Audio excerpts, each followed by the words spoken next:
ராமனுக்கு ஆலயம் அமைத்து மகிழும் இவ்வேளையிலே விஷ்ணு சஹஸ்ரநாம புத்தகம் அவருக்கு பரிசாக இங்கே வழங்கப்படுகிறது.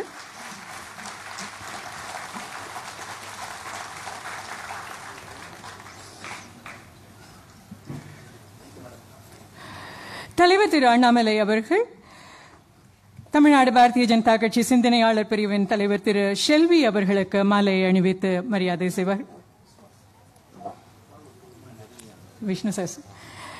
வெள்ளி விஷ்ணு சகஸ்ரநாமம் புத்தகம் இப்பொழுது தலைவர் திரு அண்ணாமலை அவர்களுக்கு பரிசாக இங்கே வழங்கப்படுகிறது.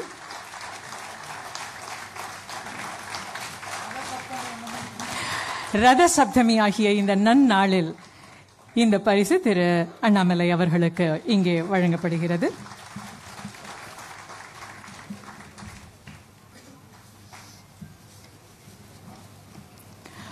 அடுத்ததாக மாநில தலைவர் திரு அண்ணாமலை அவர்கள் திரு ஷெல்வி அவர்களுக்கு மாலை அணிவித்து கௌரவப்படுத்துவார்கள்.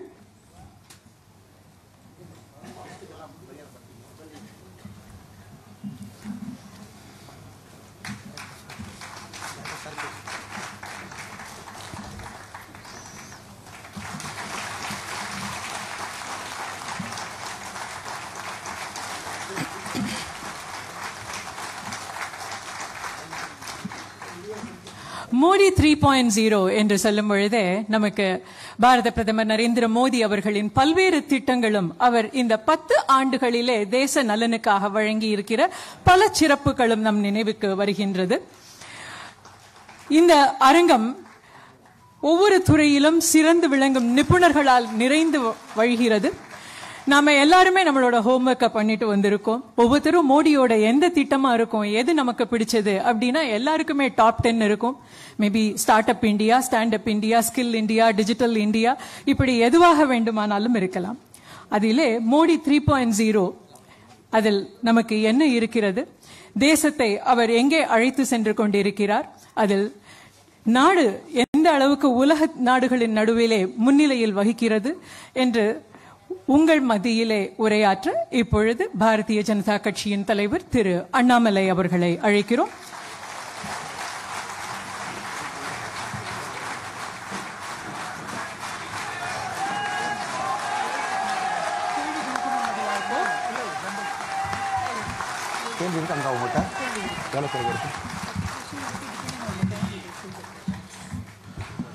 அனைவருக்கும் என்னுடைய அன்பார்ந்த மாலை வணக்கத்தை தெரிவித்துக் கொள்கின்றேன்.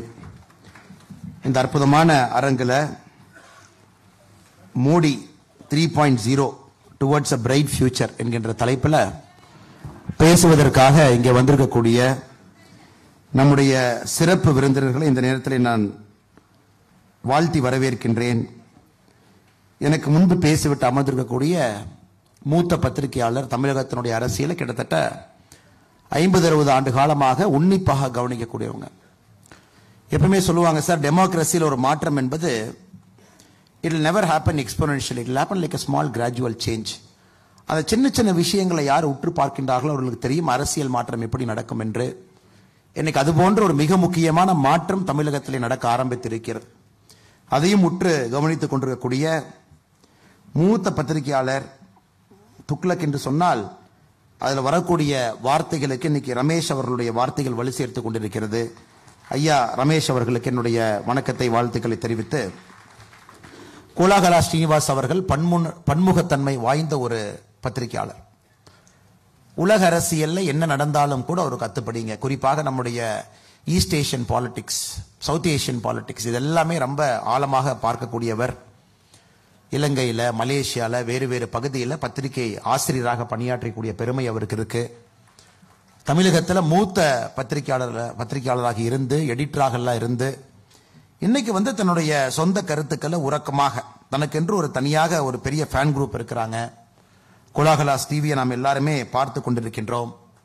இந்தியாவில் நடக்கக்கூடிய எல்லா விஷயங்களையும் கூட கண்டெம்பரரியா நமக்கு தினமும் சொல்லிக் கொண்டிருக்கக்கூடிய ஐயா கோலாகலா ஸ்ரீனிவாஸ் அவர்களை இந்த நிகழ்ச்சிக்கு வாழ்த்தி வணங்கி வரவேற்பதிலே பெருமை அடைகின்றேன். குறிப்பாக நம்முடைய அட்வொகேட் ஷெல்வி தாமோதரன் அவர்கள் தொடர்ந்து இந்த நிகழ்ச்சியை ஒரு வேள்வியா எடுத்திருக்காருங்க. தமிழ்நாடு டயலாக்ஸ் என்கின்ற பெயர்ல சென்னையிலிருந்து ஆரம்பித்து கும்பகோணம், அடுத்து இதே நிகழ்வு கோயம்புத்தூர், இதே நிகழ்வு தூத்துக்குடி, எல்லா பகுதியிலும் கூட பாராளுமன்ற தேர்தலுக்கு முன்பு இதை நடத்த வேண்டும். தமிழகத்தினுடைய முக்கியமான மனிதர்களை அங்கே அழைத்து சென்று அவர்களை பேச வைக்க வேண்டும். அந்தந்த பகுதியில் இருக்கக்கூடிய நல்ல மனிதர்களை ஒரு அரங்குக்கு அழைத்து வர வேண்டும் என்கின்ற ஒரு வேள்வியாக கையில் எடுத்து எனக்கு தெரிஞ்சு கடந்த ஒரு 2 மாதத்தில் அது 3வது நிகழ்வு நினைக்கிறேங்க. 3வது நிகழ்வு. இதற்கு முன்பு ஒரு இதே மாதிரி ஒரு ப்ரோக்ராம் ஆர்டிகல் 370 அது எடுத்ததற்காக ஒரு சிறப்பு ஒரு டிஸ்கஷன். இன்னைக்கு 3வது நிகழ்ச்சி மோடி 3.0 வச்சிருக்கிறாங்க. அதனால குறிப்பாக அட்வொகேட் செல்வி தாமோதர் அவர்கள் அவருடைய மொத்த குழு நம்மோடு மேடையில் இருக்கின்றார்கள். இதனுடைய பிரபாரியாக இருக்கக்கூடிய கல்யாண்ராமன் அவர்கள், துணைத் தலைவர்களாக இருக்கக்கூடிய நம்முடைய அன்பை எல்லாம் பெற்றிருக்கக்கூடிய அண்ணன் கார்த்திகேயன் அவர்கள் இங்க இருக்கிறாங்க. ஒரு பெரிய ஒரு நமக்கு ஆதரவு ஊக்கம் அடித்துக் கொண்டிருக்கக்கூடிய அண்ணனுக்கு நன்றி தெரிவித்து, அண்ணன் சுந்தரராமன் அவர்களுக்கு, என்னுடைய பெயரில் இருக்கக்கூடிய வி அண்ணாமலை அவர்களுக்கு, குலசேகரன் குணா அவர்களுக்கு, ஜெகதீஷ் சாரதா அவர்களுக்கெல்லாம் இந்த நேரத்தில் நன்றி கலந்த வாழ்த்துக்களை வணக்கங்களை தெரிவித்து, இந்த பிரிவினுடைய மாநில செயலராக இருக்கக்கூடிய ஏஆர்எம் ரவிக்குமார் அவர்கள், நடராஜன் அவர்கள், ஜெகநாதன், கீதா ராஜசேகர், மகாலட்சுமி, சுரேஷ், கனியம்பூண்டி செந்தில், மது, மணிகண்டன், ராஜா, ஸ்ரீராம், செல்லகுமார் அவர்களுக்கு நன்றி கலந்த வாழ்த்துக்களை வணக்கங்களை தெரிவித்து, இந்த பகுதியினுடைய தலைவர்களாக இருக்கக்கூடிய பிரீத்தி சாய், மீரா பாபு, லக்ஷ்மி, வித்யாசாகர், பிரேம்சந்தர் நன்றிகளை தெரிவித்து, என்னோடு இந்த நிகழ்ச்சிக்கு வந்திருக்கக்கூடிய மாநிலத்தினுடைய துணைத் தலைவர், மூத்த தலைவர் அண்ணன் கரு நாகராஜன் அவர்களுக்கு என்னுடைய வாழ்த்துக்களை வணக்கங்களை தெரிவித்து, இந்த மாவட்டத்தினுடைய தலைவராக இருக்கக்கூடிய அருமை தலைவர் காளிதாஸ் அண்ணா அவர்களுக்கு என்னுடைய நன்றி கலந்த வாழ்த்துக்களை வணக்கங்களை தெரிவித்து, முன்னிருக்கையிலே அமர்ந்திருக்கக்கூடிய அருமை சகோதரர் சூர்யா எஃப்ஜி அவர்களுக்கு என்னுடைய வாழ்த்துக்களை வணக்கங்களை தெரிவித்து, முன்னிருக்கையில் இருக்கக்கூடிய முக்கியமானவர்கள் நம்முடைய மக்கள் பிரதிநிதி அக்கா உமானந்த் அவர்களும் கூட இங்க இருக்கிறாங்க முன்னிருக்கையில். அவர்களுக்கும் என்னுடைய வாழ்த்துக்களை வணக்கங்களை இந்த நேரத்தில் தெரிவித்துக் கொள்கின்றேன். சகோதர சகோதரா, நான் டெய்லி பேசிட்டு இருக்கிறேங்க, நீங்க பார்த்துட்டு இருக்கிறீங்க. கடந்த 114 நாட்கள் நேற்று தான் ஒரு டேட்டா கொடுத்தாங்க. 213 இடத்துல பேசியிருக்கிறேங்க. அதனால் நான் பேசுவதற்கு புதிதாக எதுவும் இல்லை. நீங்க தொடர்ந்து பாக்குறீங்க, தொடர்ந்து நாம் பேசிக் கொண்டிருக்கின்றோம். அதற்கு பதிலா செல்வி என்ன சொன்னாங்க, அண்ணா ஒரு 10 கேள்விகள் இருக்கு, அதுக்கு நீங்க பதில் சொல்லிட்டு போனீங்கன்னா சிறப்பா இருக்கும். ஏன்னா டாபிக் பேசுறதுக்கு கோலாகலா ஸ்ரீனிவாஸ் அவர்கள் தயாரா இருக்காங்க. நம்முடைய மூத்த பத்திரிகையாளர் ரமேஷ் ஐயா அவர்கள் அரசியலை பத்தி பேசியிருக்காங்க, எப்படி இருக்கு நீ களம் அப்படின்னு பேசியிருக்காங்க. அதனால் நான் அவருக்கு இடையில இருக்க விரும்பலைங்க. நீங்கள் கேட்கக்கூடிய கேள்விகள் 10 கேள்விகள், நீங்க கேட்ட கேள்விகளை அவங்க ரெடி பண்ணி வச்சிருக்காங்க. ஆனால் அந்த கேள்விகளுக்கு மட்டும் நான் பதில் சொல்லி விடுகின்றேன் உங்களுடைய அனுமதியோடு. அதற்கு நீங்கள் அனுமதி கொடுக்க வேண்டும். அதே நேரத்தில் இவருடைய விருப்பமும் அதுதான், நீங்க பேசாதீங்கன்னா நீங்க பதில் மட்டும் சொன்னா போதுங்கிறாங்க. அதனால் அக்கா கேள்வி கேட்க கேட்க ஒரு பதிலாக எனக்கு தெரிஞ்சதை நான் சொல்லிடுறேன்க்கா, கேளுங்கக்கா. அவங்க கேட்ட கேள்வி தான், உங்க கேள்வி இல்லைங்க? இல்ல, எதுவுமே இல்லை. நிச்சயமா சொல்லுங்க. இந்த நிகழ்ச்சிக்கு ரெஜிஸ்ட்ரேஷன் லிங்க்ல உங்களுக்கு மாநில தலைவர் திரு அண்ணாமலை அவர்களிடம் கேட்க வேண்டிய கேள்வி இதுல தெரியப்படுத்தலாம்னு நாங்க ஒரு காலம் கொடுத்திருந்தோம். அதற்கு மொத்தம் 1650 கேள்விகள் வந்திருக்கிறது. அந்த கேள்விகள் கொலேட் செய்யப்பட்டு, அதாவது எல்லாமே ஒரே இடத்துல கொண்டு வரப்பட்டு, அதற்கு பின்ன பிரிக்கப்பட்டு ஒரே தரத்தில், அதாவது ஒரே சார்பான கேட்டகரைஸ் பண்ணி அந்த மாதிரி கேள்விகளை தொகுத்து இந்த இப்போ கேள்விகளாக அதுல இருந்து ஒரு 10 கேள்விகளை எடுத்து வச்சிருக்கோம். அந்த கேள்வி யாரு கேட்டீங்க, எந்த குரூப் ஆஃப் ப்ரொஃபஷனல்ஸ் கேட்டீங்க அப்படிங்கறதையும் மார்க் பண்ணிருக்கோம். certain questions are from auditors, certain questions are from advocates. அந்த குரூப்பும் பண்ணியிருக்கோம். அந்த கேள்விகள்ல இருந்து தேர்ந்தெடுக்கப்பட்ட கேள்விகளை இப்பொழுது தலைவரிடம் கேட்டு அவரிடமிருந்து அவருடைய பதிலை கேட்டு தெரிந்து கொள்வோம். இதற்கு திரு ஸ்ரவன் அவர்களையும் திரு சுந்தரராமன் அவர்களும் இந்த கேள்விகளை கேட்பார்கள். ஐயா வாங்க. பேரும் சொல்லிடுறேன், யார் யார் கேட்டாங்கன்னு சொல்லிட்டு. கிட்டத்தட்ட 10% மேல நபர்கள் கேட்ட கேள்வியை தான் கொலேட் பண்ணியிருக்கோம். இந்த கேள்வி கேள்வியை சொல்லிட்டேன், யார் யார் கேட்டாங்கன்னு சொல்லிடுறேன். நீங்க கூப்பிட்டு பேசுறீங்க, ப்ரொஃபஷனல்ஸ் எல்லாம் இவ்வளவு பேர் இருக்காங்க, அவங்க வேலையும் பார்த்துட்டு இருக்காங்க. இப்போ அவங்களுக்கு பிஜேபி எப்படி யூஸ் பண்ண போகுது, நாங்க ஒர்க் பண்ண ரெடியா இருக்கோம்னா நாங்க எந்த மாதிரி கான்ட்ரிபியூட் பண்ணலாம் பார்ட்டிக்கு அப்படின்னு சொல்லிட்டு நிறைய பேர் கேட்டிருக்காங்க. நாங்க எங்க ப்ரொஃபஷனும் பண்றோம், ஃபுல் டைம் பாலிடிக்ஸ்ல வர முடியாது, நாங்க என்ன பண்ணலாம்? ஓகே தலைவரா, நீங்க உட்காந்துக்கிறீங்களா? ஒரு பக்கம் பாவையா நிக்கிறீங்க, நான் இங்கிருந்து பேசுறேன், நீங்க இங்க நிக்கிறீங்களா? இல்லாட்டி you can sit somewhere, you have a chair, சேர்ல உட்காந்து ஏன் நிக்கிறீங்க? முதல்ல உங்க அனைவருக்கும் ஒரு பெரிய நன்றியை சொல்லணுங்க. கிட்டத்தட்ட 1412 பேர் உடைய ப்ரொஃபைல் இதுல இருக்குதுங்க. 1412 பேர் இந்த ரெஜிஸ்ட்ரேஷன் லிங்க்ல ரெஜிஸ்டர் பண்ணி சிறப்பு அழைப்பாளர்களாக இந்த கூட்டத்துக்கு வந்திருக்கீங்க. ஒரு பெரிய நன்றிங்க. ஒரு ஜனநாயகம் நன்றாக இருக்க வேண்டும் என்றால் கட்சியை தாண்டி பொதுமக்கள் தங்களுடைய நேரத்தை கொடுத்து அரசியலை கவனிக்க வேண்டும். அப்பொழுது மட்டும்தான் ஜனநாயகம் நன்றாக இருக்கிறது என்கின்ற அர்த்தம். வேறு வேறு வேலை இருந்தாலும் கூட இது எனக்கு ரொம்ப முக்கியமானது, என்னுடைய சமுதாயத்திற்கு முக்கியமானது, என்னுடைய நாட்டிற்கு முக்கியமானது. இதிலே நான் எந்த பணியில் இருந்தாலும் கூட சிறிது நேரத்தை நான் கொடுக்க விரும்புகின்றேன் என்று இந்த அரங்குக்கு யாரெல்லாம் வந்திருக்கின்றீர்களோ இதை பார்க்கும் பொழுதே நிச்சயமாக ஜனநாயகம் நம்முடைய நாட்டில் நன்றாக இருக்கிறது என்பதற்கு ஒரு ஊர்ஜிதங்க. எனக்குலாம் அரசியல் கட்சியில் நீங்க 1000 பேர் வச்சு கூட்டம் போட்டா எவ்வளவு கஷ்டப்படணும் தெரியுங்களா? ஒரு அரசியல் கட்சி, இப்ப கட்சி எத்தனையோ நடத்துறாங்க தமிழகத்துல, 1000 பேர்த்த கூட்ட சொல்லுங்க, எவ்வளவு கஷ்டம் 1000 பேர்த்த கூட்டுறதுக்கு, ரொம்ப கஷ்டம். அதை போய் பூத்தில் கொடுத்து அவங்களுக்கு வண்டி எல்லாம் கொடுத்து ஊர் ஊரா போய் பேசி போஸ்ட் ஒட்டி, இல்ல நீ 6 மணிக்கு மேல வச்சா நான் வரமாட்டேன், 6 மணிக்கு நான் கிளம்பி போகணும். அப்ப பீப்புளுக்கு பாத்தீங்கன்னா common man is disgusted with politics. Common man, ஏன்னா அதே பேச்சு, அதே ப்ரிப்பேர்டு ஸ்பீச், அதையே திரும்ப திரும்ப உருட்டி. இப்ப திமுக பேசுறாங்க பாருங்க, 1950 கழட்டி போட்ட பழைய செப்பல் எடுத்து மாட்டிட்டு வந்திருக்கிறாங்க. வடக்கு தெற்கு, வடக்கு தேய்கிறது வளர்கிறது. இது அண்ணாதுரை அவர்கள் 1950 இந்த செப்பல் பழசாயிருச்சு, இது கடிக்குதுன்னு கழட்டி போட்டாங்க. ஸ்டாலின் ஐயா கிட்டத்தட்ட 2.5 வருஷமா தொலையிருக்காரு, ஏதாச்சும் கிடைக்குமா அறிவாலயத்திலேன்னு. ஒரு ரூமா தொலாய், கடைசியில் எதுவும் இல்லாதனால அந்த பிஞ்சு போன பழைய செருப்பு எடுத்து போட்டுக்கிட்டு இன்னைக்கு வந்திருக்காரு. நானும் வடக்கு தெற்கு பேசுவேன். ஆனா மக்கள் பாத்தீங்கன்னா இன்னைக்கு சராசரியான மனிதன் எல்லாம் யூடியூப்ல வந்துருது சார்.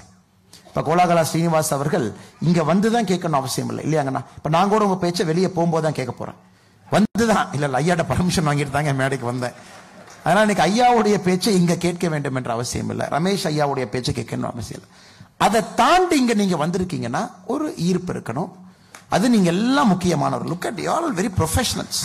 இந்த கடைசி காலத்துல பாருங்க எத்தனை அட்வொகேட்ஸ், எத்தனை சிஏ, மேனேஜ்மெண்ட் ப்ரொஃபஷனல்ஸ், இன்ஜினியர்ஸ், எல்லாம் highly qualified people. Every minute of your time is important to the society. அதெல்லாம் விட்டுட்டு நீங்க இங்க வர்றீங்கன்னா ஏதோ ஒரு ஈர்ப்பு, நம்ம வரணும் அப்படின்னு. இதுதான் சார் எங்களுடைய ஃபர்ஸ்ட் எதிர்பார்ப்பு. பிகாஸ் பாலிடிக்ஸ் இந்த 2024 எலெக்ஷனை பொறுத்த வரைக்கும் நாங்கள் ஒரு கட்சியை சார்ந்தவர்களாக, இந்த கட்சியினுடைய ஒரு தலைவராக என்னுடைய எதிர்பார்ப்பு ஏதோ அந்த 30 நாள்ல போய் கேம்பெயின் பண்ணித்தான் நம்ம ஜெயிக்கணும் அப்படின்னு அந்த எலெக்ஷன் இருக்கக்கூடாது சார். ஏன்னா 9 வருஷம் நாங்க ஆட்சி பண்ணி இத்தனை விஷயங்கள் செய்து, இத்தனை இடங்கள்ல பேசி, இத்தனை தலைவர்கள் அதை புட்டு புட்டு நுணுக்கமாக ஆராய்ந்து ஒரு 30 நாள் பண்ற கேன்வாசிங்ல தான் ஒரு கட்சி ஜெயிக்கணும்னா எங்கேயோ ஜனநாயகம் தவறா இருக்குன்னு அர்த்தம் sir. 9 years you have worked, you have slogged. அது PM மாதிரி ஒரு மனிதர் தன்னுடைய உயிரை கொடுத்து இந்த நாட்டுக்காக பாடுபட்டு, அதை நாம கிட்டத்தட்ட 3650 நாட்கள் நீங்க அதை பார்த்து ஒரு 30 நாள் தான் வெற்றி தோல்வியை டிசைட் பண்ண போதுன்னா there is something fundamentally wrong with the democracy. Maybe அது 1% 2% ஷிஃப்ட் பண்ணலாம். அந்த லாஸ்ட் மினிட் ஒரு 2% இங்க அங்க கொண்டு போலாமோ தவிர, எலெக்ஷன் போறதுக்கு முன்னாடியே மக்கள் தெளிவா இருந்திருக்கணும். ஓகே, அவங்க வேலை செஞ்சிருக்காங்க, I want a continuity, I want BJP to come to power அப்படிங்கிறத நாங்கள் ஏற்படுத்தி இருக்க வேண்டும் என்பது என்னுடைய ஆசைங்கய்யா. இரண்டாவது, உங்களை போன்றவர்கள் நீங்க ஒரு பெரிய இன்ஃப்ளூயன்ஷியல் குரூப். காரணம், தினமும் நீங்கள் சந்திக்கக்கூடிய மனிதர்கள் அதிகமா சந்திப்பீங்க. ஸோ ஒரு காஃபி குடிக்கிற மாதிரி உங்களுக்கு பாலிடிக்ஸ். ஏன்னா நீங்க எந்த துறையில் இருந்தாலும் கூட we have touched you in some way. அட்வொகேட்டா இருக்கீங்க. 1824 கொலோனியல் லாஸ் நாங்க ரிப்பீல் பண்ணிருக்கோம். ஏன் இந்த டேட்டாவை சொல்றேன்னா சார், காலையில தான் அட்வொகேட் மீட்டிங் முடிச்சுட்டு வர்றாங்க. 1824 colonial laws we have repealed. அது ஒரு ஆச்சரியமான ஒரு விஷயம் பார்த்தாங்க. மோட்டார் வெஹிக்கிள் ஆக்ட் அது ஒன்று ரிப்பீல் பண்ணிருக்கோம், பழைய மோட்டார் வெஹிக்கிள் ஆக்ட். அதுல பாத்தீங்கன்னா ஆந்திரால ஒரு மோட்டார் வெஹிக்கிள் இன்ஸ்பெக்டர் எப்படி இருக்கணும்னு அந்த சட்டத்துல குறிப்பிட்டிருக்காங்க, பல்லு கிளீனா இருக்கணும் அப்படின்னு. அதெல்லாம் வச்சிருந்தோம் பாருங்க, எல்லாம் we just repealed it. Teeth should be cleaned அப்படின்னு. அப்பதான் அந்த மோட்டார் வெஹிக்கிள் இன்ஸ்பெக்டருக்கு ஒரு பொருத்தமானவர் அப்படின்னு. இந்த மாதிரி பல விஷயங்கள்ல ரிப்பீல் பண்ணீங்க. 1824 லாஸ் it has gone. 3 முக்கியமான சட்டங்களை திருத்தி இருக்கின்றோம். குறிப்பாக நம்முடைய பீனல் சட்டங்கள், Indian penal code, criminal procedure code, Indian evidence act major. அதுக்கப்புறம் பாத்தீங்கன்னா இன்னைக்கு நாம் வந்த பிறகு ஹைகோர்ட்டினுடைய சாங்ஷன் ஸ்ட்ரென்த்தை மட்டும் 208 வேகன்சி அதிகப்படுத்தியிருக்கோம். அதாவது 208 புதிய ஜட்ஜுகளுக்கான வேகன்சியை கிரியேட் பண்ணிருக்கோம். இந்தியாவில் மொத்தமா ஹைகோர்ட் ஜட்ஜே பாத்தீங்கன்னா இட் இஸ் சம்வேர் அரௌண்ட் 1100 அங்க ஆட் பண்ணிருக்கோம். So faster delivery of justice. இந்த மாதிரி உங்களுடைய துறையில நாங்கள் செய்திருக்கக்கூடிய சாதனை ஒரு பேசும் பொருளாக எல்லாத்துக்கிட்டையும் போயிருக்கணும். ஒரு டெய்லி இன்டராக்ஷன்ல எப்படி இந்த அரசு 10 ஆண்டுகள்ல என்னுடைய வேலையை சுலபமாக்கி இருக்கிறாங்க, இந்த ஆண்டு 10 வருஷத்துல எப்படி ஒரு கிரிமினல் ஜஸ்டிஸ் சிஸ்டத்தை பெட்டர் பண்ணிருக்காங்க, அல்லது என்சிஎல்டி கேஸா இருக்கலாம். எப்படி நம்முடைய அரசு வந்த பிறகு பல விஷயங்கள்ல உங்களுக்கு ப்ராசஸ் ஸ்மூத்தன் பண்ணியிருக்கோம். இது குறிப்பா அட்வொகேட்டா வந்திருக்கக்கூடிய ப்ரொஃபஷனுக்கு.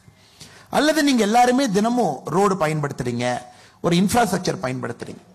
74 விமான நிலையங்கள் இருந்துச்சுங்க 2014. Today we have taken it to 148, 148. we have doubled it. இன்னைக்கு எல்லாம் மெடிக்கல்னு பேசுறாங்க சார். 2014 இந்தியாவில் மொத்தமாக மெடிக்கல் சீட் இருந்ததே 57,000. இன்னைக்கு 1,09,000 கொண்டு போயிருக்கோம். Double the medical seat also. So இந்த இம்பாக்ட் உங்க துறையில நீங்க பேசணும் அப்படிங்கறத எங்களோட எதிர்பார்ப்பு சார். இது நீட்டு வேணும் நீட்டு வேண்டான்னு ஒரு குரூப் சுத்துறாங்க. இன்னைக்கு நீட்டை பத்தி பேசுறோம். நீட்டை பத்தி பேசுறதுக்கு முன்னாடி மோடி அவர்கள் மெடிக்கல் சீட்டை டபுள் பண்ணிருக்காரு. He has increased the vacancy, he has built better airports, he has improved the connectivity. இதை போன்ற விஷயங்கள் உங்களை போன்ற இன்ஃப்ளூயன்சர்ஸ் ஒரு ஃபோரத்தில் நீங்க பேச ஆரம்பிச்சாவே அந்த விஷயங்கள் நன்றாக ஒரு கிரிட்டிக்கல் மாஸ் கேதர் ஆகும் அப்படிங்கிற நம்பிக்கை சார். அஃப்கோர்ஸ் எலெக்ஷன் அப்ப you all have a bounded duty and responsibility. குறிப்பா அந்த 30-35 நாட்கள்.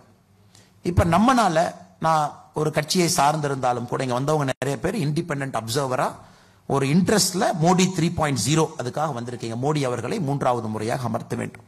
அப்ப உங்களால இந்த நாட்டுக்காக ஒரு மைனர் கான்ட்ரிபியூஷன் நீங்க பண்ண முடியுமா? Can you spare daily 2 hours in the morning, 2 hours in the evening, maybe 4 to 5 hours every day for 30 days, 150 மணி நேரம் உங்களுடைய தெரு, உங்களுடைய பூத், உங்களுடைய வார்டு, உங்களுடைய கிளையன்ட்ஸ், உங்களுடைய வாட்ஸ்அப் குரூப், உங்களுடைய சோஷியல் மீடியா, உங்களுடைய ஃபாலோவர்ஸ், நீங்க வைக்கக்கூடிய ஸ்டேட்டஸ், அது எல்லாமே மோடி 3.0 ரிஃப்ளெக்ட் பண்ண முடியுமா அப்படிங்கிறது என்னுடைய இன்னொரு கேள்வி.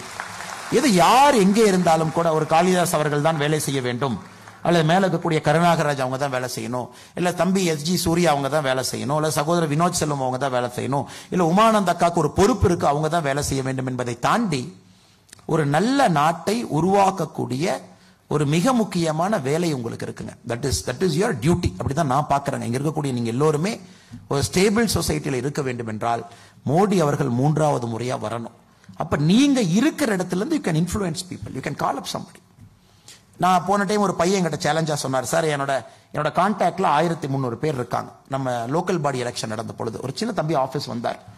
நான் கேட்டேன், தம்பி நீங்க என்ன கட்சிக்கு செய்ய போறீங்க? சார் அந்த 1300 பேர்த்தையும் நான் போன் பண்ணி லோக்கல் பாடி கேண்டிடேட் பிஜேபி காரங்க யார் இருக்காங்கன்னு பார்த்து ஓட்டு போடுங்கன்னு ஒரு டைம் நான் போன் பண்ணுவேன் சார் அப்படின்னாரு. அது எவ்வளவு பெரிய வேலை பாருங்க. அப்படின்னா நீங்க டெய்லி உங்களுக்கு இருக்கிற 10 நாள 130 பேர்த்த பிரிச்சு காலையில இருந்து நைட்டுக்குள்ள உங்க வேலையில ஒருத்தருக்கும் போன் பண்ணி, அண்ணா வணக்கம் நல்லா இருக்கீங்களா, அக்கா எப்படி இருக்காங்க, அங்க லோக்கல் பாடி கேண்டிடேட்னா நான் உங்க சார்பா கேட்கிறேன் ஓட்டு போடுங்க. சோ என்ன வேணாலும் நம்ம செய்யலாம் sir, because cellphone is in your hand. இன்னைக்கு கூட எங்க இடத்துல பேசினேன் sir. This Apple has made sure the latest release 1975 வேர்ல்டுல இருந்த எல்லா கம்ப்யூட்டிங் பவரும் ஆப்பிளுடைய லேட்டஸ்ட் போன் ஒரு போனுக்குள்ள இருக்கு sir. Complete world's computing power is in one phone. அந்த 3 நானோமீட்டர் சிப்ல கொண்டு வந்திருக்கான். சோ உங்க phone is a miracle, social media is a miracle. நீங்க வெயில்ல வேர்வையில இறங்கித்தான் நடந்து போகணும்னு அவசியம் கிடையாது. இப்ப சென்னை மாதிரி ஊர்ல பாத்தீங்கன்னா new rule has come. 1000 voter எங்க இருக்காங்களோ அங்கேயே பூத் வந்துடும். You will see in this election. 1000 ஓட்டர் அபார்ட்மெண்ட்ல இருந்தீங்கன்னா the booth will come there. பக்கத்துல நியரஸ்ட் இருக்கும். முதல்ல மாதிரி உங்களை தூக்கி ஏ போ, பி போ, சி போ, டி போ அந்த மாதிரிலாம் இருக்காதுங்க. you will see 1000 voters, booth will come closer to your home. அப்படிங்க ட்ரெஸ் கூட மாத்த வேண்டாங்க. you be in your t-shirt, you be in your shorts.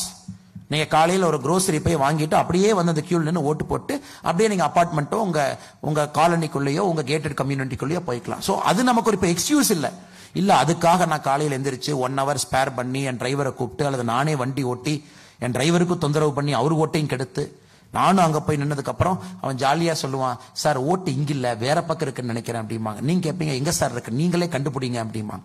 அதுக்கப்புறம் நீங்க சுத்தி வந்து பக்கத்துல எந்த பூத்துன்னு. சோ நிறைய பேர் அர்பன் ஏரியால பாத்தீங்கன்னா அந்த ஒரு பிரச்சனைக்காகவே வாக்கு செலுத்துறதுக்கு போறதில்லை. சோ இங்கே நீங்க ஹெல்ப் பண்ணலாம். உங்க ஏரியாவுடைய பூத் ஏஜென்ட்டை கண்டுபிடிச்சு BLA 2 கண்டுபிடிச்சு பிஜேபியில அண்ணா எங்க அபார்ட்மெண்ட்ல 600 பேர் இருக்கும், 600 பேர்த்துக்கும் பூத் ஸ்லிப் நான் கொடுக்கறேன். ஒரு நாள் முன்னாடி நீங்க வந்து பூத் ஸ்லிப் என் கையில கொடுத்துருங்க. எல்லா வீட்டுக்கு ஏறி இறங்கி சார் இதான் பூத் ஸ்லிப், இதான் ஓட்டிங் ஏரியா, இங்க தான் நீங்க போய் ஓட்டு போகணும், நான் பூத் ஸ்லிப் கொடுக்க முடியுமா? அதனால் அவருடைய கேள்விக்கு வந்து ஏகப்பட்ட வேலை செய்யலாம் sir. Mobilising people to vote, encouraging people to vote, forming an opinion.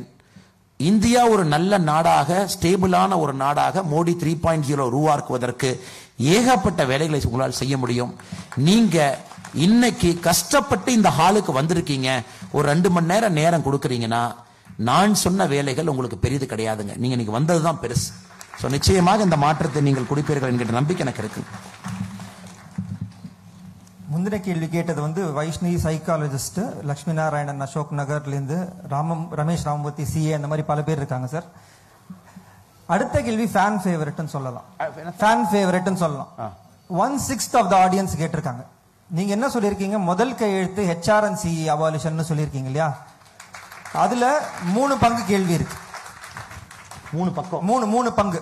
ஒன்னு வந்து ஒரே கையெழுத்துல HRNC டிஸ்மேண்டில் பண்ண முடியுமா முதல். ரெண்டாவது, கோயில்களை அப்ப யாரு பாத்துப்பாங்க. மூணாவது, இப்ப 20% ஆஃப் கோயில் கலெக்ஷன் கவர்மெண்ட்டுக்கு போகுது. அப்ப அது போச்சுன்னா கவர்மெண்டோட ஏற்கனவே காசு இல்லைன்றாங்க, இந்த காசும் இல்லைன்னா என்ன பண்ணுவாங்க? இந்த 3 part.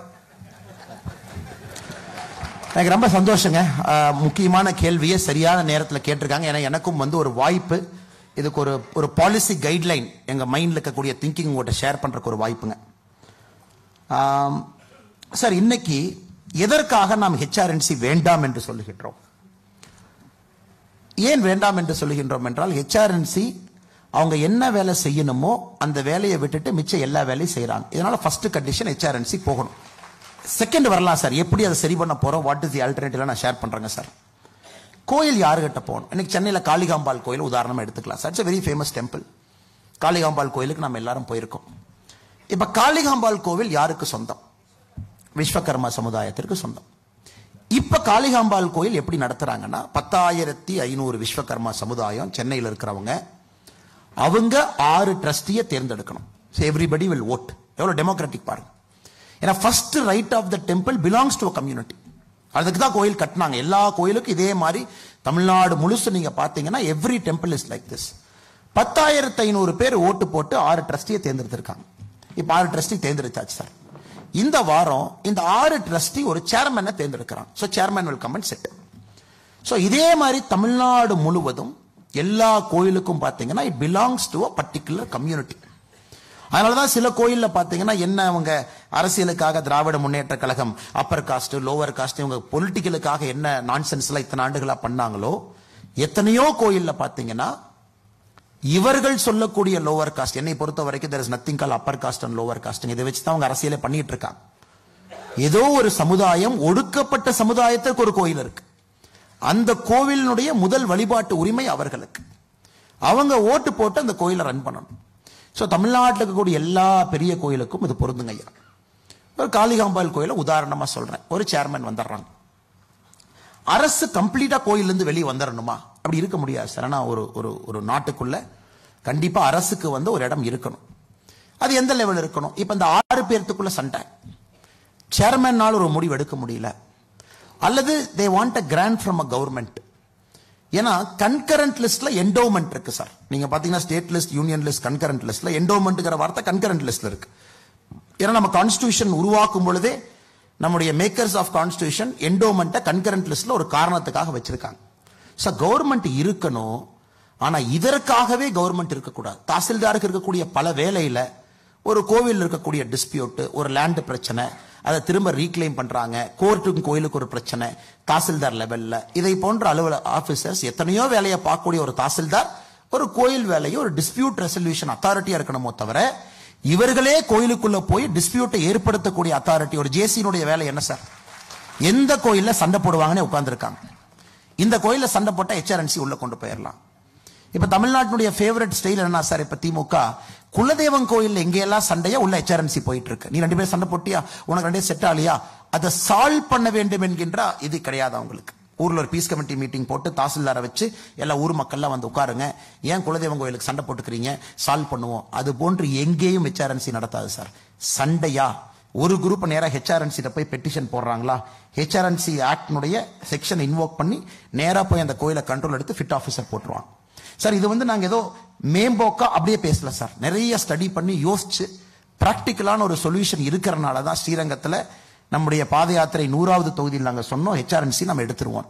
So temples have to go back to the community to sustain itself. இல்ல டெம்பிள் சஸ்டைன் ஆகாதுங்க சார். இன்னைக்கு கோயிலை பொறுத்தவரை 12%, 6%, 18% மட்டும்தான் உங்களுடைய உண்டியல் பணத்தை எடுக்க முடியும். Administrative cost 12%, auditing cost 6%, 18%. ஆனா இன்னைக்கு நீங்க பாத்தீங்கன்னா ஒரு ஹெச்ஆர்என்சி அதிகாரியினுடைய டீ செலவுக்கு அவங்க போடுற சென்னையில போடுற மீட்டிங் செலவை ஏதோ ஒரு ஹெச்ஆர்என்சி கோயில் கணக்கு காட்டியிருப்பாங்க. இனோவா கார் எங்கேயோ ஒரு இடத்துல வாங்கியிருப்பாங்க.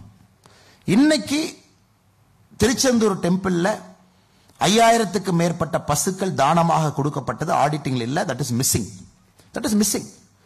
பழனியில போன வாரம் பழனி அபிஷியலா பஞ்சாமிர்தம் டெம்பிள் விற்கக்கூடிய கடையில ஊசி போன பஞ்சாமிரத்தை வித்துக்கிட்டு இருந்தாங்க. Just lost week. So Tamil Nadu முழுவதும் பாத்தீங்கன்னா தி செகண்ட் காஸ்ட் ஒன், உன் வேலையை நீ சரியா செய்யல, அதனால நீ வெளியே போயிடணும். இது option number 1, cost number 1. Cost number 2, உன் வேலையை நீ தப்பா பண்ற, இன்எஃபிஷியன்டா பண்ற. நீ உள்ள போய் ஒரு 6 கால பூஜைக்கான எண்ணெய் எங்கிருந்து வாங்குற, திரி எங்கிருந்து வாங்குற, எங்க போய் வாங்கின, இதுக்காக நீ நோட்டு போட்டு எடுக்கிறியோ தவிர உண்மையாலும் அந்த கோவில் ஒரு சனாதன தர்மத்தினுடைய அடிப்படையில் அந்த கோவில் என்ன வேலை நடந்திருக்கணுமோ அதற்கு ஹெச்ஆர்என்சி ஒரு காஸ்ட் அண்ட் எய்டு அது பண்ணாம இருக்கு சார். இப்ப மூன்றாவது, இப்ப எல்லா கோவிலையும் ஹெச்ஆர்என்சி எடுத்துட்டோம் doesn't mean கவர்மெண்ட்டுக்கு அங்க கண்ட்ரோல் இல்லைன்னு அர்த்தம் இல்ல sir. Government still has got a control at the tahsildar level. The government still has got control at a collector level. ஏன்னா அந்த ப்ராப்பர்ட்டிஸ் எல்லாமே ஒரு செகுலர் லேண்ட்ல ஒரு மண்ணில் இருக்கு. அவங்களுக்கு கண்ட்ரோல் எங்க? when there is a dispute, when there is a court procedure, when there is a land issue, when there is a land procedure. எல்லா இடத்துலயும் இருக்கிற மாதிரி. ஏன் தமிழ்நாட்டில் மட்டும் ஹெச்ஆர்என்சி எடுக்கணும்? கர்நாடகாவில் ஹெச்ஆர்என்சி இருக்கு. ஏன் அண்ணாமலை என்ன கர்நாடகாவை பத்தி பேசல சார்? கர்நாடகா ஹெச்ஆர்என்சி ஒரு ஹிந்து ஃபேத்தை ஒழிக்கணும் நாங்க இல்ல சார். பட் இங்க இருக்கக்கூடிய ஹெச்ஆர்என்சி மட்டும்தான் ஒரு ஃபேத்தை ஒழிக்கணும்னு இருக்கு. நீங்க ஹெச்ஆர்என்சி ஆக்ட் வரும் பொழுது யாராச்சும் டைம் இருக்கிறவங்க தமிழ்நாடு அசம்பிளியில கம்யூனிஸ்டுக்கும் அப்ப காங்கிரஸுக்கும் நடந்த டிபேட்டை நீங்க பார்க்கணும். ரொம்ப பியூட்டிஃபுல்லா இருக்கும். 1950s ஹெச்ஆர்என்சி ஆக்ட் வந்த பொழுது இதை கம்யூனிஸ்ட் எதிர்த்தாங்க, கம்யூனிஸ்ட் அப்போஸ் பண்ணாங்க. ஆஃப் ஆல் பீப்புள் தமிழ்நாட்டுக்கு ஹெச்ஆர்என்சி ஆக்ட் வரக்கூடாது. Then they promised இல்ல HRNC will only aid and regulate. ஏற்கனவே கோயில் இருக்கக்கூடிய என்னென்ன சம்பிரதாயங்கள் இருக்கோ நாங்க எய்டு பண்ணி ரெகுலேட் பண்றதுக்கு மட்டும்தான் இருக்கோ தவிர நாங்க எக்ஸ்ட்ரா எந்த வேலையும் செய்ய மாட்டோம்னு கன்வின்ஸ் பண்ணி தான் ஹெச்ஆர்என்சி ஆக்ட் தமிழக சட்டமன்றத்தில் பாஸ் ஆச்சு. ஃப்ரீயா இருக்கிறவங்க அந்த டிபேட் நீங்க படிச்சு பார்க்கலாம். ஆனா இன்னைக்கு யாராச்சும் சொல்ல முடியுமா ஹெச்ஆர்என்சி தமிழ்நாட்டில் இருக்கிறதே டு எய்ட் அண்ட் ரெகுலேட் சொல்ல முடியுமா சார்? இல்லை இல்லை. வன்மம் அவங்களுக்கு இருக்கு. ஒரு கோயிலுக்குள்ள எப்படி போகணும்னு யோசிக்கிறாங்க. குறிப்பாக சிதம்பரம் தீட்சிதார் இஷ்யூ எல்லாம் பாத்தீங்கன்னா சுப்ரீம் கோர்ட்டினுடைய கண்டிஷன்ஸை பல இடத்துல தொடர்ந்து வயலேட் பண்ணிட்டே இருக்காங்க. அது ஒரு வன்மத்தோடு செயல்பட்டு கொண்டிருக்கின்றார். அதனால்தான் கோவில்கள் கம்யூனிட்டியை நோக்கி போகணும், டெமோக்ராட்டிக் ப்ராசஸ் இருக்கணும். அல்லது கம்யூனிட்டிக்கு இல்லாம அந்த ஊருக்கு சொந்தம். இன்னைக்கு நீங்க திருத்தணி போங்க சார். திருத்தணியில அந்த உள்ளூர் மக்கள் முருகப்பெருமான கிட்ட வரைக்கும் போய் வழிபடுறதுக்கு காலங்காலமாக அவர்களுக்கு அனுமதி. ஆனா இன்னைக்கு திருத்தணியில உள்ளூர் மக்கள் போய் முருகப்பெருமான போய் பார்க்கணும்னா 200 ரூபாய் பணம் வாங்கிட்டு அந்த ஸ்பெஷலுக்குள்ள போய் நிக்கணும். யாத்திரையின் போது அவங்க எல்லாம் கம்ப்ளைண்ட் பண்ணாங்க, சார் எங்க ஊர் கோயில் ஃபர்ஸ்ட் ரைட் எங்களுக்கு, நாங்க ஏன் 200 ரூபாய் பணம் வாங்கிட்டு ஏன் போனோம்? Sir the fundamental concept of temple itself is defeated. temple first right belongs to that locality. அந்த ஊர் மக்களுக்கு தான் முதல் ரைட். நாமெல்லாம் டூரிஸ்ட். நான் கரூர்ல இருந்து கிளம்பி கோயம்புத்தூர்ல இருந்து கிளம்பி திருத்தணி போறேன்னா சார் நான் யாராக இருந்தாலும் my right is secondary to the people of Tiruttani. திருத்தணில யாராக இருக்கட்டும், எந்த கம்யூனிட்டி வேணாலும் இருக்கட்டும், எப்படிப்பட்ட மக்களாக இருக்கட்டும், ஃபர்ஸ்ட் ரைட் அவங்களுக்கு. இதை உடைப்பதற்கு எந்த ஹெச்ஆர்என்சிக்கு அனுமதி இல்லை சார். இது மூன்றாவது பெரிய பிரச்சனை. ஏன்னா அந்த மண்ணினுடைய தன்மை. நான்காவது பிரச்சனை, இன்னைக்கு எல்லா கோயில் எப்படி இருக்கு சார்? டெம்பிள் இவ்வளவு பணம் வருது, அதான் நீங்க என்டோமெண்ட் டிபார்ட்மெண்ட் டெபாசிட்ல வச்சிருக்கீங்க 300 கோடி 340 கோடி காலங்காலமா வச்சிருக்கீங்க. டெம்பிளை சுத்தி எப்படி இருக்கு sir? the sewage very bad. டெம்பிளுக்கு வர்ற பக்தாதிகளுக்கு absolutely zero facility. stray bulls எல்லா இடத்துலயும் இருக்கும், ஸ்மெல் எல்லா இடத்துலயும் இருக்கும், சுத்தி இருக்கக்கூடிய ரோடு பாட் ஹோல்ஸா இருக்கும். கடவுள் என்ன சார் பாவம் பண்ணாரு? கடவுள் பேர்ல காசு வாங்கி அதை என்டோமெண்ட் டிபார்ட்மெண்ட் ஏதோ ஒரு இடத்துல பேங்க்ல டெபாசிட் பண்ணி அந்த கோவிலை சுத்தி கூட அடிப்படை வசதி செய்ய முடியவில்லை என்றால் எதற்கு அந்த பணம்? அதனால திரும்ப உள்ளூர்காரங்களுக்கும் கம்யூனிட்டிக்கு இது போகும் பொழுது use a certain percentage of money for the development of that region. திருத்தணியிலிருந்து வரக்கூடிய பணத்தினுடைய ஒரு சதவீதம் திருத்தணியினுடைய வளர்ச்சிக்கு செல்ல வேண்டும். மக்கள் ரோட்ல அத்தனை பேர் திருத்தணிக்கு வருவாங்க, give them better roads. Tiruttani லாட்ஜில் தள்ளுவாங்க, give them better lodges. அவங்களுக்கு ஃப்ரீ ட்ரிங்கிங் வாட்டர் ஃபெசிலிட்டி. அந்த ஊருக்கு டெவலப் பண்ணிட்டு a certain percentage you contribute to the state coffer. அதுல நீங்க எடுத்து பட்ஜெட்டுக்கு செலவு பண்ணு. So it's a very complex question sir. ஆனா இது வந்து ஒரு இந்த மாதிரி ஒரு லைன்ல போகணும் அப்படிங்கிறது எங்களுடைய ஆசை. இந்த மாதிரி லைன்ல போகணும், கம்யூனிட்டி ஓரியன்டா போகணும், அந்த ஊர் ஓரியன்டா போகணும், ஊருக்கு ஃபர்ஸ்ட் ரைட் இருக்கணும், ஊருடைய டெவலப்மெண்ட்டுக்கு certain percentage of money should go, then it should come to the overall kitty. So அதனால் எங்களுடைய ஐடியாவை பொறுத்த வரைக்கும் முழுமையாக இது செயல்படுத்தக்கூடிய ஐடியா என்று நாங்கள் நம்புகின்றோம். அதனாலதான் உங்க முன்னாடி வச்சிருக்கிறோங்க. நமக்கு இன்னும் 2 வருஷம் இருக்கு டிபேட் அண்ட் டிஸ்கஸ் பண்றதுக்கு. இப்ப எதிர்கட்சிகள் இல்ல, அண்ணாமலை அவர்கள் சொல்வது பொய், பாரதிய ஜனதா கட்சி சொல்வது பொய், இந்த பாயிண்ட் எல்லாம் இன்ஃபீசிபிள், அது எப்படி கம்யூனிட்டி கொடுக்க முடியும், அது எப்படி ஊருக்கு கொடுக்க முடியும், நாங்க சென்ட்ரலைஸ்டா சென்னையில இருந்து தான் ரன் பண்ணுவோம், நாங்க கோயிலே பார்த்திருக்க மாட்டோம், ஆனாலும் சென்னையில இருந்து ஜேசி ரன் பண்ணுவாரு அப்படிங்கிற ஆர்குமெண்ட் உங்க முன்னாடி வைக்கட்டும் சார். இட்ஸ் டெமோக்ராட்டிக் வே. ஒரு சட்டத்தை டெமோக்ரஸில கொண்டு வந்தீங்க, அதே சட்டத்தை ரிப்பீல் பண்றதுக்கு டெமோக்ரஸில நம்ம ஆப்ஷன் வச்சிருக்கோம். So come 2026, people decide which way they want to go. அதனால எனக்கு பெரிய நம்பிக்கை இருக்கு சார், எங்களுக்கு நம்பிக்கை இருக்கு. 2024 இதுவரைக்கும் தமிழ்நாட்டில் எந்த எலெக்ஷனுமே இஷ்யூ பேஸ்ட் எலெக்ஷன் இல்ல சார். நீங்க பாருங்க, எலெக்ஷனுக்கு முன்னாடி சனாதன தர்மம் பேசுவாங்க. சரி 2024 எலெக்ஷன் சனாதன தர்மம் வச்சுக்கலாமா தமிழ்நாட்டில் வாங்கினா, இல்ல அது எலெக்ஷன் முடிஞ்சுதான் பேசுவாங்க. இது எப்படின்னா அந்த வடிவேல் சொல்ற மாதிரி, செவ்வாய்க்கிழமை மட்டும் அண்ணன் அடிக்க மாட்டேன், வியாழக்கிழமை சண்டைக்கு வர மாட்டேன், வெள்ளிக்கிழமை கூச்சல் போட மாட்டேன், சனிக்கிழமை கத்த மாட்டேன், அப்ப எந்த கிழமையா நீ சண்டைக்கு வருவேன்? சோ தமிழ்நாட்டில் பர்னிங் இஷ்யூஸ் எதுவுமே பப்ளிக்ட வைக்கல சார். நீட் வேண்டுமா வேண்டாமா வைக்கவில்லை, சனாதன தர்மம் எப்படி வைக்கவில்லை, ஹெச்ஆர்என்சி ஆக்ட் எடுக்கணுமா எடுக்கக்கூடாதா வைக்கல. சோ தமிழ்நாட்டினுடைய எலெக்ஷன்ஸ் எல்லாம் பாத்தீங்கன்னா இவரு வேண்டாம் இவரு வேணும் அப்படிங்கறத நடக்குது. ஸோ 2026 பொறுத்த வரைக்கும் sir we're very clear, we want it to be an issue based election. Let people decide. எனக்கு இது வேணும் இது வேண்டாம். எல்லா கட்சிகளும் தங்கள் நிலைப்பாட்டை தெளிவா சொல்லட்டும். அதன் பிறகு யார் மக்களுக்கு ஆதரவு கொடுத்து ஆட்சி கொண்டு வருகின்றார்களோ அந்த கட்சி தான் சொன்ன நிலைப்பாட்டை செய்யட்டும் sir. Not freebies, not money, not splurging cash, but on issues. Issue பேஸ்டா தமிழ்நாடு போக வேண்டிய கட்டாயம் இருப்பதாக நாங்கள் கருதுகின்றோம். அடுத்த கேள்வி வந்து ஹெல்த் கேர் ப்ரொஃபஷனல்ஸ் நிறைய பேர் கேட்டிருக்காங்க. நிறைய பேர் டாஸ்மாக் ஒழிக்கிறோம், மது ஒழிப்புலாம் சொல்றாங்க, ஆனா பண்ணவே முடியல. நீங்களும் வந்து பண்றேன் அப்படின்றீங்க. அது என்ன மாதிரி தாட் ப்ராசஸ்? அது எப்படி பண்ண போறோமா, இல்ல அது வந்து ஆல்டர்னேட்டிவ் தான் இருக்கா, பைசா அதனால இல்ல, கவர்மெண்ட் லாஸ்ன்றாங்க, என்னதான் பண்ண போறோம்? சரிங்க சார். சார் இன்னைக்கு தமிழ்நாட்டுடைய பட்ஜெட் வந்து 3 லட்சம் கோடி sir. 3 lakh crore is our total budget. 3 லட்சம் கோடி போடுறோம். நம்முடைய ஓன் கலெக்ஷன் வந்து 2,30,000 கோடி is what we collect money from the state. 70,000 கோடி இந்த centre supports, grant and aids, கடன் எல்லாம் வந்து 70,000 கோடி இருக்கு சார். இன்னைக்கு இதுல டாஸ்மார்க் காம்பனன்ட் வந்து 44,000 கோடி ரூபாய் கடைசி பட்ஜெட்டுக்கு நேரடியா கொடுத்திருக்கு. அடுத்த பட்ஜெட்டுக்கு 52,000 கோடி கொடுக்குது. சோ நீங்க எஃபெக்டிவா பாத்தீங்கன்னா 70,000 கோடி ரூபாய் சென்டர் கிவ்ஸ் யூ, 60,000 கோடி ரூபாய் கடன் வாங்கி state supports itself. So state mobilise பண்ற ரெவென்யூ பாத்தீங்கன்னா 1,70,000 கோடி. Again I'm coming back sir. State தானா சிட்டிசன் இருந்து மொபிலைஸ் பண்றது 1,70,000 கோடி, கடன் வாங்கினது 60 கோடி. சோ மொத்தமா ஸ்டேட்டினுடைய பொறுப்பு 2,30,000 கோடி, சென்டர் கொடுப்பது 70,000 கோடி, 3 லட்சம் கோடி. இப்ப ஸ்டேட் மொபிலைஸ் பண்ற 1,70,000 கோடியில டாஸ்மார்க் மட்டுமே 45,000 கோடி. சோ அந்த 45,000 கோடி அப்படியே நீங்க எடுத்துட்டீங்கன்னா ஸ்டேட் மொபிலைஸ் பண்ற revenue will come down to 1,10,000, 15,000. நீங்க 60,000 கோடி கடன் வாங்கின ஸ்டேட் இப்ப 1 லட்சம் கோடி கடன் வாங்கணும். சோ இது வந்து ஒரு பேசிக் பிரிமைஸ் டு அண்டர்ஸ்டாண்ட் டாஸ்மார்க் எவ்வளவு கஷ்டம் நம்ம தொடர்றதுன்னு. அதே நேரத்தில் தமிழ்நாடு வந்து 8,23,000 கோடி கடன். I think before 2026 we will touch 10 lakh crore debt. இந்தியால ஒரு மாநிலம் highest debt நம்ம தான் இருக்கோம். 2026 தேர்தலுக்கு முன்பு 10 லட்சம் கோடி ரூபாய் டெப்ட் நம்ம தொட போறோம். இப்ப டாஸ்மார்க் நீங்க பிஜேபி சொல்லுது மூட போறோம்.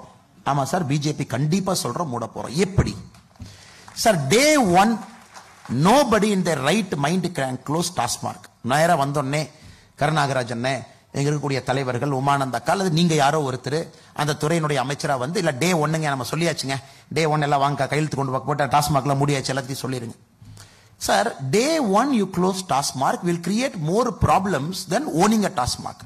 டாஸ்மார்க் திறந்தது கூட அதிக பிரச்சனை நம்ம உருவாக்கும். காரணம் ஆய்வு சொல்லுது சார், 18 இயர்ஸ்ல இருந்து 60 இயர்ஸ்க்குள்ள 19% அடிக்டா இருக்காங்க.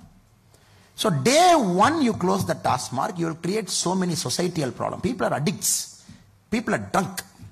அவங்கள வந்து நீங்க day 1 எங்க அனுப்புவீங்க? So நான் TASMARK எங்க proposal பல இடத்துல சொல்றது, year 1 1/3 will go. Year 2, 2/3 will go. Year 3, 100% will go.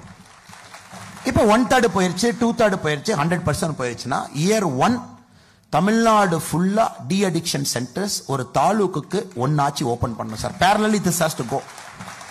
So parallelly de addiction centre நடக்கணும். You got to de-addict him and send that person out. இது ஒரு பக்கம் parallel நடந்துட்டே இருக்கணும் சார்.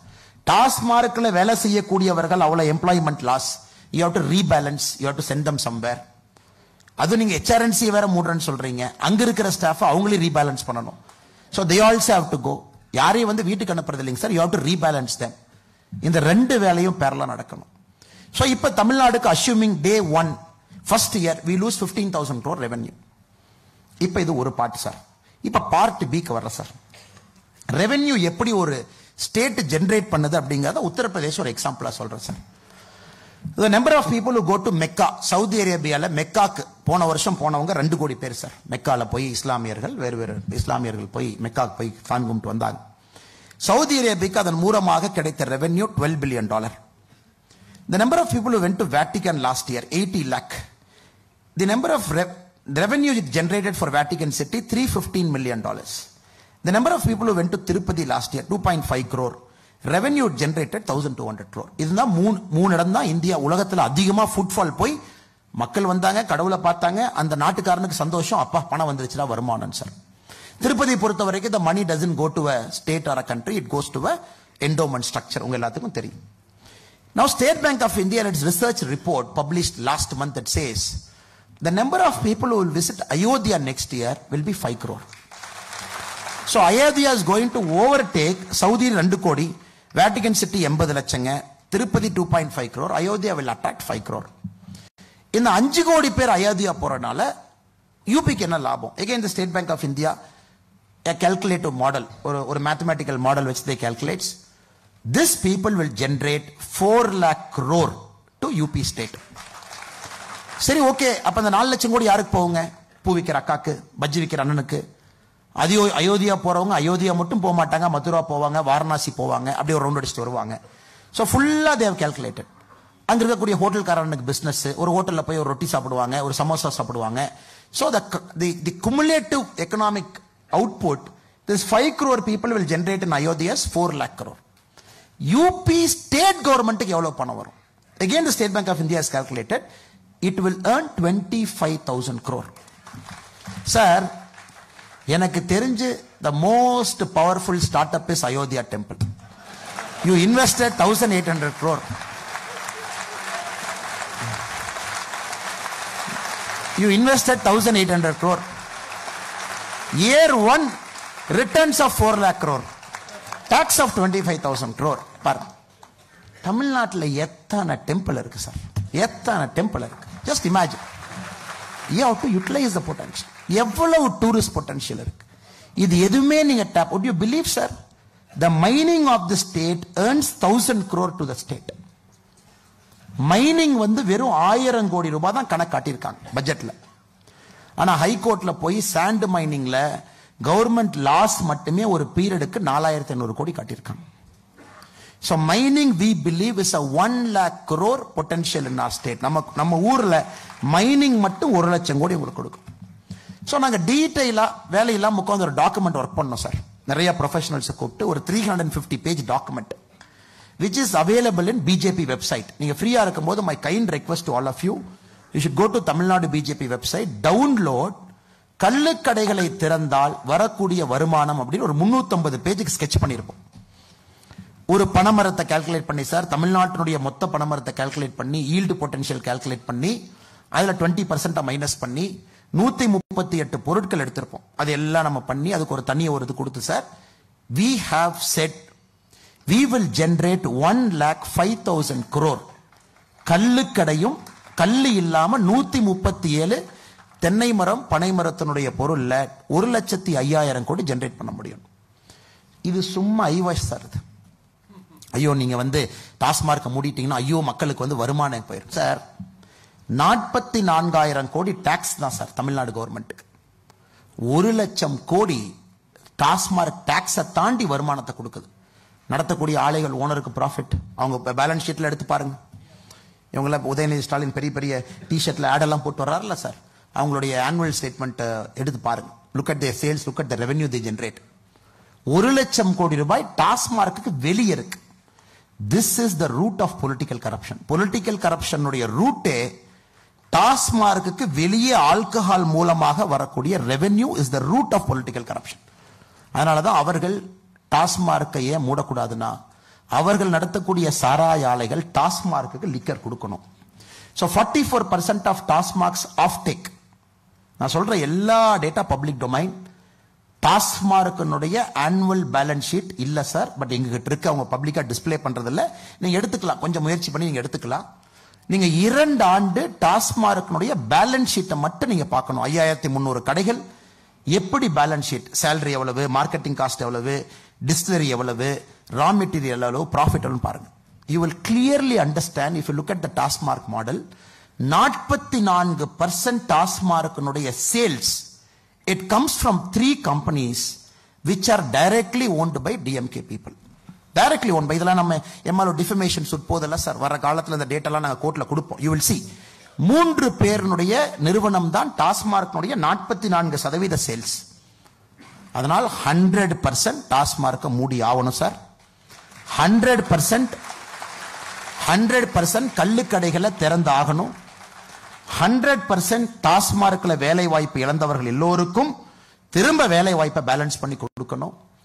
It is 100% doable. அதுவும் நல்ல ஆடிட்டர் இல்ல சார், நீங்களாம் auditor. I am some engineering fellow, some MBA fellow. எங்க டீமே உட்கார்ந்து இந்த அளவுக்கு ரிசர்ச் பண்ண முடிஞ்சுன்னா, all of you are professionals. You can easily balance it. தமிழ்நாட்டினுடைய பெரிய பொய்யே டாஸ்மார்க்க மூடிட்டீங்கன்னா ஸ்டேட்டை நடத்த முடியாதுன்னு சொல்றாங்கல்ல சார். இதான் தமிழ்நாட்டினுடைய சிங்கிள் பிக்கெஸ்ட் ஒயிட் லை. அதை 2026 உடைக்க வேண்டிய கட்டாயம் நமக்கு இருக்கு. நீங்க ஃப்ரீயா இருக்கிறவங்க நம்முடைய வெப்சைட்ல நம்முடைய கள்ளுக்கடைகள் திறக்கக்கூடிய the கான்செப்ட் ஒயிட் பேப்பரை நீங்க பார்க்கணும். முதலமைச்சருக்கு நாங்க அனுப்பிச்சோம், 2 copy அனுப்பிச்சோம். We asked a time from the Honorable Chief Minister. We said the expert committee will come and sit with you. We will debate and discuss. It is eminently doable. எங்களுக்கு எதுவும் political credit வேண்டாம், நீங்க பண்ணுங்கன்னு சொன்னோம். Is it to give time. Governor சாருக்கு ஒரு copy கொடுத்திருக்கோம், ஒரு காப்பி வெப்சைட்ல பப்ளிஷ் பண்ணிருக்கோம் சார். இன்னும் 5 நிமிஷம் தான் இருக்கு. நீங்க ரெண்டே கொஸ்டின் சேர்த்து கேட்டுறேன். இப்போ நீங்க எண்மக்கள் போயிட்டு இருக்கீங்க. இப்போ கேஷ் ஃபார் ஓட்ஸ் தராங்களே, ஓட்டு நேரத்தில் பைசா கொடுத்து ஓட்டு வாங்குறது, அதோட இன்ஃப்ளூயன்ஸ் குறையும்னு நினைக்கிறீங்களா? 1. 2வது, மோடி 3.0ல தமிழ்நாட்டோட பங்கு என்னவா இருக்கும்னு எதிர்பார்க்குறீங்க? vote share in terms of contribution by the Tamil Nadu people. Sir, we have எண்மக்கள் யாத்திரை உங்களுடைய ஆதரவோடு தமிழக பாரதிய ஜனதா கட்சி கிட்டத்தட்ட 200 தொகுதிகளை தாண்டி இருக்கும் sir. 200 constituency we have crossed. Now I firmly believe sir, ஒரு ஆல்டர்னேட் தமிழ்நாட்டில் சரியான ஆல்டர்னேட் இருந்தா யாரும் ஓட்டுக்கு பணம் கொடுக்க வேண்டிய அவசியம் இல்லை. நீங்க ஆல்டர்னேட்டே மக்களுக்கு கொடுக்காம ஒரே குட்டையில் ஒரு 2 மட்டையை கொண்டு வந்து நிறுத்தி வச்சு கேண்டிடேட் டிஃபரன்சியேஷன் கிடையாது. எல்லாரும் அந்த குடும்பத்திலிருந்து வந்தவங்க, 7 முறை 8 முறை 9 முறை எலெக்ஷன் நின்னவங்க. ஆம் ஆத்மி ஒரு எக்ஸாம்பிள் எடுத்துக்கங்க sir. Whatever we say, Aam Aadmi இப்ப அவங்க எங்கேயோ போயிட்டாங்க சார். ஆம் ஆத்மி என்ன சார் பண்ணாங்க? Delhi Aravind Kejriwal went and stood against Sheila Dikshit. 25 years she never lost that constituency. He won by 30,000 votes. Aam Aadmi first election. ஏன்னா சார் எவ்ரிபடி தாட் காங்கிரஸ்க்கு ஏதோ வித்தியாசமா ஏதோ கொண்டு வர்றாங்கப்பா, ஒரு சான்ஸ் கொடுக்கலாம் sir. People are willing to give a chance sir. Chance கொடுத்தவங்க கிடைச்சவங்க அதை பயன்படுத்திக்கலாம். கடந்த 25 ஆண்டுகள்ல மக்கள் 3 பேர்த்துக்கு சான்ஸ் கொடுத்தாங்க. I will not del there name sir.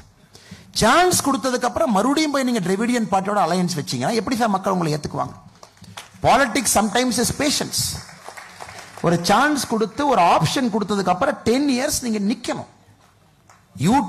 You take a chance, again you go and make an alliance, then people will say, oh எல்லாரும் நீங்க ஒரே ஆள் தான், இதுக்கு ஓட்டு போடணும். சோ மக்கள் மேல நான் கண்டிப்பா குறை சொல்ல விரும்பல sir. I believe 2024 will be the start of something very unique where people will have an option. இதெல்லாம் தப்பா இருக்கு, இவங்க சரியா இருக்கிறாங்கன்னு ஒரு நம்பிக்கை, ஒரு வாய்ப்பை கொடுத்து பார்ப்போமே அப்படிங்கறத 2024ல வரும் என்பதை இந்த யாத்திரை எங்களுக்கு உணர்த்தி இருக்கு சார். அதே நேரத்தில் post 2024 is going to be a very confusing period for Tamil Nadu electorate. Options உங்களுக்கு நிறைய வரப்போகுது. You have Dravidian parties on one side, you have parties like BJP on one side, then you have parties like actors party on one side. Everybody says I'm going to be fresh, I'm going. So உங்களுக்கு choice நிறைய இருக்க போகுது. You will have a lot of choice. இதுவா இந்த ஃபேக்ஷனா அந்த ஃபேக்ஷனா பிஜேபியா or maybe some other new பார்ட்டியா. ஸோ தமிழ்நாடு தான் சார் இந்தியாவிலே அதிக பொலிட்டிக்கல் பார்ட்டி, 2% மேல ஓட் ஷேர் வச்சிருக்கிற பார்ட்டிஸ் அதிகமா இருக்கிறது தமிழ்நாட்டில். எந்த ஸ்டேட்லயும் 2% மேல இவ்வளவு political party, lot of political parties above 2% vote share அந்த மாநிலத்தில் இருக்கிறாங்க. So 2024 to 2026 என்னை பொறுத்த வரைக்கும் sir, it will give two things. One, 100% nobody is going to form a majority government in 2026. இது ஆப்ஷன் ஏவா இருக்கும். So Tamil Nadu will see a pure first time alliance in 2026, option 1. Or if parties like BJP, if we properly manage the period between 2024 to 2026 in a very professional way, if we do lot of hard work, if BJP is able to generate lot of grassroots leaders in all the 234 assembly constituencies, party is able to present you candidates at least 500 days before, not 1 week before, not 10 days before. 500 நாட்களுக்கு முன்பு 234 தொகுதிக்கும் பாரதிய ஜனதா கட்சி உங்களுக்கு வேட்பாளரை அறிமுகப்படுத்தினால் 2026 பாரதிய ஜனதா கட்சியினுடைய காலம். But உங்களுக்கு தெரியும், ஒரு தேசிய கட்சியில் இருக்கும், national party has got its own problem because it's a cadre driven party. So BJP ஒரு பார்ட்டி பார்த்தீங்கன்னா cadre driven party. So Tamil Nadu politics is slightly unique. So அதனால தான் ஆப்ஷன் ஏ ஆப்ஷன் பி சொன்னேன் சார். ஆப்ஷன் ஏ ஆப்ஷன் பியை தாண்டி option C போவதற்கு வாய்ப்பு இல்லை என்பது என்னுடைய தாழ்மையான கருத்து. திரும்ப we will not see one party in Tamil Nadu who will say I got 118, I got 130, I got 150. That is gone sir. 2021 முடிஞ்சு போச்சு. 2026 either we will go for a pure alliance or parties like BJP, we take big risk. We completely redo our playbook. We completely reimagine our politics. We put our candidates 500 days before the model code of conduct. Then it is BJP's election sir. அதனால எப்படி அது போகுதுன்னு பொறுத்திருந்து பாப்பா sir. ஏன்னா என்னுடைய கிரேடுக்கு my rank and pay I can only disclose this much. Then everybody has to take that extra bit of courage. எல்லாரும் அந்த extra bit of risk தமிழ்நாடுக்காக எடுக்கணும். But the party is ready, the cadres are ready. We believe it is our time. So I see a wonderful future for Tamil Nadu people. ஒரு வித்தியாசமான அரசியல் 2025 இருந்து களத்தில் இருக்கும் என்பது என்னுடைய தீர்க்கமான ஒரு நம்பிக்கைங்க சார். இன்னொரு கேள்வி கேட்டீங்க. 2024 தமிழகத்தினுடைய பங்கு மோடி அவர்களுக்கு. நான் இப்ப சொன்னால சிரிப்பாங்க சார், நான் சில விஷயம் சொல்றதே இல்லை சார். இன்னைக்கு எந்த அரசியல்வாதி கிரவுண்டுக்கு போறது இல்லை சார். இன்னைக்கு எல்லாம் இப்படி பேசுறாங்கல்ல சார், நாங்க பெரிய கட்சி, நாங்க இந்த கட்சி. எப்படி போவாங்க தெரியுமா சார்? ஃபிளைட் ஏறுவாங்க, அப்படியே போய் ஃபிளைட் இறங்குவாங்க. வெளியூர் 2000 பேர் கூட்டத்தை கொண்டு வந்து தலைவர் வாழ்க நிற்பாங்க. அப்படியே கார் ஏறுவாங்க, அப்படியே மாநாட்டு பந்தலுக்கு போவாங்க, அப்படியே பெய்டு கிரௌட கொண்டு வந்து உட்கார வச்சிருப்பாங்க. இப்படிதான் தமிழ்நாடு அரசியல் இப்படிதான் சார் இருக்கு. அவங்க என்ன 1980 1917 பேசிட்டு இருக்காங்க சார். 200 தொகுதியில காலில் நடந்து போய் மக்களை பார்த்திருக்கோம் சார், பிளைட்ல ஏறி. அதனால் நான் தீர்க்கமாக சொல்லுகின்றேன், களம் மாறிடுச்சு சார், களம் மாறிவிட்டது. The complete political change is going to happen. Ground வந்து தயாரா இருக்காங்க சார், கிரவுண்ட் இஸ் ரெடி. ஆனா நண்பர்கள் இப்ப கிரவுண்டுக்கு வர்றதில்லை சார், கிரவுண்டே வர்றதில்லை. Major political leaders they sit in AC rooms, they sit in flights, they do deals behind the room and they say you come with me, you bring 5%, I bring 5%, நம்ம alliance போயிருமா. இதெல்லாம் 1960 model sir. இதெல்லாம் start up ecosystem வந்து it has disrupted over the last 10 years. Start up கார வந்து பெரிய பெரிய players எல்லாம் தட்டி தூக்கிட்டு போயிட்டான் சார். இன்னைக்கு தமிழ்நாட்டினுடைய அரசியல் களம் உண்மையை சொல்ல வேண்டும் என்றால் 1960-70 தலைவர்கள் எப்படி யோசிக்கிறாங்களோ அப்படிதான் சென்னையில யோசிக்கிறாங்க. அதனால இந்த தேர்தலை பாருங்க சார், ஏன் மனசுல ஒரு நம்பர் வச்சிருக்கேன். If I say that number, many of you might be shocked also. Because this is going to be tsunami of an election in 2024. இது நீங்க நினைக்கிற மாதிரி இந்த இன்கிரிமெண்டலா அப்படி சவுத்துல பிஜேபிக்கு ஒரு 2 வருமா, கொங்குல பிஜேபிக்கு ஒரு 2 வருமா, அப்படியே பிஜேபி இங்க 1 வருமா. கம்ப்ளீட் ஸ்வீப் நான் எதிர்பார்க்கிறேன் sir. It is going to happen in the ground. எல்லாரும் தெளிவா இருக்கிறாங்க. குறிப்பாக இளைஞர்கள் ரொம்ப தெளிவா இருக்கிறாங்க. நான் சொன்னேன்னு வச்சுக்கோங்களேன், ஒரு பத்திரிகை நண்பர்கள் என்கிட்ட கேள்வி கேட்பார். அந்த பத்திரிகை நண்பர் கந்தரவ கோட்டைக்கு போயிருக்காரா, தென்காசிக்கு போயிருக்காரா, நாகர்கோவில் எட்டி பார்த்திருக்காரா, இல்ல எங்கேயாச்சும் கும்பகோணம் பக்கத்துல ஒரு கிராமத்துல போய் உட்காந்து சாப்பிட்டிருக்காரா, இல்ல அந்த பத்திரிகை நண்பர் வந்து கரூர் பக்கத்துல ஒரு ஊருக்கு போய் பார்த்திருக்காரா, இல்ல திருச்சி பக்கத்துல ஒரு கிராமத்துக்கு போய் எட்டி பார்த்திருக்காருங்களா? சென்னையில் இருந்துகிட்டு அது எப்படி சார் அப்படி சொல்லுவீங்க? அதெல்லாம் வாய்ப்பே இல்லை சார். நான் 50 வருஷமா அரசியலை பாக்குறேன். நான் ஆமாயா, 50 வருஷமா நீ சென்னையில் உட்கார்ந்து அரசியல் பாக்குறேன். எப்பவாச்சும் நீங்க போய் கிரவுண்ட்ல போய் டிராவல் பண்ணிருக்கீங்களா? அதனாலதான் இதை பத்தி நான் அதிகமா பேசுறது இல்லை சார். இதை பேசினா சண்டை தான் வரும் அப்படின்னு. 2024 தேர்தல் ரிசல்ட் வரட்டும். அதன் பிறகு தமிழகத்துல மீடியாவின் மீது மக்களுக்கு எவ்வளவு நம்பிக்கை இருக்கு அப்படிங்கறத நீங்க பாப்பீங்க sir. So I am very certain 2024 elections is ground changing. இது ஒரு கிரவுண்ட் ஷிஃப்டிங் எலெக்ஷனாக இருக்கும் என்பதிலே முழு நம்பிக்கை, மக்கள் மீது நம்பிக்கை இருக்கு சார். மக்கள் தயாரா இருக்கிறாங்க. நாம தான் மக்களை ஏமாத்திட்டு இருக்கோம். நாம ரிஸ்க் எடுக்கிறதுக்கு பயப்படுறோம். நாம பயந்துகிட்டு யாரோட சேர்ந்தா தப்பிச்சுக்கலாம், இவங்களோட சேர்ந்தா தப்பிச்சுக்கலாம். மக்கள் தெளிவா இருக்கா. நீ தனியா வா, நீ மாற்றம்னு சொன்னா தனியா வா. நீ வந்து துணைக்கு இந்த கைக்கு ஒரு குச்சி, இந்த கைக்கு ஒரு குச்சி பிடிச்சுக்கிட்டு நீ 2 மேல தோல் போட்டு நொண்டி வந்தாலும் ஓட்டு போட மாட்டேன். மக்கள் தெளிவா இருக்கா. நீ தனியா வந்து நில்லு, நான் ஓட்டு போறேன். கிராமத்துல எதிர்பார்க்கறாங்க. நீ தனியா வா. நீ தனின்னு சொன்னா தனியா வா. நீ எதுக்கு ஆள் தொலாயிட்டு இருக்கிற? சோ இது it is up to the courage of a leader. Leaders courage வைக்கணும், நம்பிக்கை வைக்கணும். They have to believe in the cadres hard work. கீழ இருக்கும் அப்படின்னு. இன்னைக்கு பாரதிய ஜனதா கட்சிக்கு அந்த பிலீஃப் இருக்கு sir. more than any time today we have a lot of belief. Tamil Nadu change ஆயிருச்சு, கிரவுண்ட் மாறிடுச்சு, களம் தயாரா இருக்கு. நிச்சயமா மாற்றம் வரும் என்கின்ற நம்பிக்கை இருக்கு. நம்முடைய ஜெயந்தி ஐயங்கார் அவர்களுக்கும் அருமை சகோதரர் ஸ்ரவன் அவர்களுக்கும் இந்த கேள்விகளுக்கெல்லாம் நன்றி சொல்லிக்கிறேங்க சார். அந்த கேள்வி எதுவும் ஸ்கிரிப்ட் இல்லை, ரேண்டமா கேட்டாங்க. இதயத்தில் இருக்கிற ரேண்டமா பதில் சொல்லிட்டேன். தவறு ஏதாச்சும் இருந்தா மன்னிச்சுக்கங்க. நன்றி, வணக்கம். பாரத் மாதா கி Jai sir. The point that 234 தொகுதிகளுக்கும் 500 நாட்களுக்கு முன்னால நாங்க வேட்பாளர்களை அறிவிப்போம் அப்படின்னு சொன்னது request a standing ovation. May I request the audience to give a standing ovation for that? And I request the audience to please remain seated. Please remain seated. We have the other speakers to speak. Please remain seated. Professionals நிறைய build up கொடுத்திருக்கோம். Please remain seated. ஒரு 2 நாள் நாங்கெல்லாம் social மீடியாக்கு leave போட்டாலே தலைவர் அண்ணாமலை என்ன பேசியிருக்காருங்கிறத கோப்பப் பண்ணறதுக்கு ஒரு 2 நாள் எக்ஸ்ட்ரா தேவைப்படுது. ஆனா இவர் எப்ப படிப்பார், எங்கிருந்து அப்டேட் பண்ணுவார், எவ்வளவு தகவல்கள் சேகரிப்பார் அப்படிங்கிறது எல்லார் மனசுலயும் இன்னும் கேள்வியாகவே இருக்கு. It will remain a question even now. வேண்டுகோளுங்க ஐயா, எனக்கு அவசரமாக புதுடெல்லி செல்ல வேண்டிய ஒரு நிலைமை.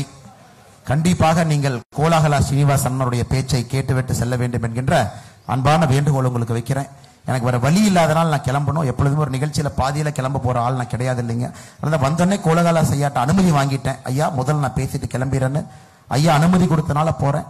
தயவு செய்து நீங்கள் அமர்ந்து அந்த பேச்சை கேட்டுவிட்டு செல்ல வேண்டும் என்கின்ற அன்பான வேண்டுகோள் உங்களுக்கு வைக்கிறேன். காரணமுங்க, அவர் குறுக்கக்கூடிய ஒரு 10 கருத்துக்கள் நாம் ஒரு 10 இடத்துல போய் சொல்றோம் அப்படின்னாங்க, இந்த எலெக்ஷனை மாற்றக்கூடிய வல்லமை அந்த கருத்துக்கு இருக்கு. அதனால தான் உங்களுக்கு அன்பான வேண்டுகோளை மறுபடியும் வைக்கின்றேன். நன்றி, வணக்கம்.